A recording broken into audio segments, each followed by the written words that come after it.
Ano? Get together ng Kalingap Angels Rina wala, it's so unfair po talaga ito. Yes po, bakit nga ba wala si Rina sa get together ng Kalingap Angels? Yan po ang malaking tanong ng mga supporters ni Rina. Bakit nga ba wala si Rina na kung tutuusin dapat ay nandoon siya sa ganoong event dahil siya ang pinakaunang Kalingap Angels, at nag-iisang prinsesa ng Kalingap. Na kung iisipin natin sa lahat ng Kalingap Angels ay si Rina ang nag-boost ng channel ni Kalingap Rab, upang ito ay umangat ng gusto. Bakit sa ganitong event ay hindi kasali si Rina? Na dapat ay isinasali siya para makasanayan na rin ni Rina ang makabonding ang mga kasama niyang Kalingap Angels, at para masanay na rin siyang makipag-usap sa kapwa ni mga teenager.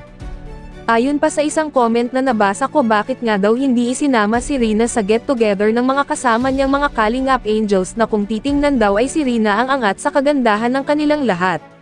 Yan din po ang aking malaking tanong kung bakit pagdating sa ganoong event ay wala si Rina.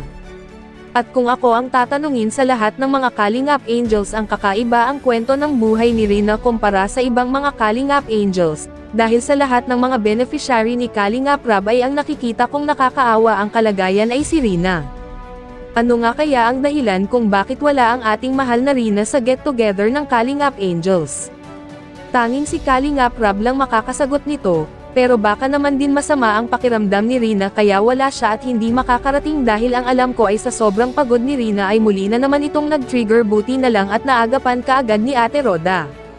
Sana nga ito ang dahilan dahil marami po talaga ang mga tagahanga ni Rina ang nagtatanong bakit hindi kasali si Rina sa get-together nilang mga Kalingap Angels.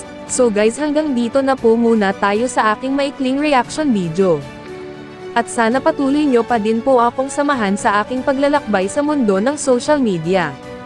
Lubos din po akong nagpapasalamat sa inyong lahat sa patuloy nyo po na pagsuporta sa mga YouTube channels nila Kuya Val Santos Matubang, Kalingap Rab, Ate Edna Vlogs. Sana po paki-like na din po sa video kong ito. Thank you so much guys, have a good day and God bless everyone.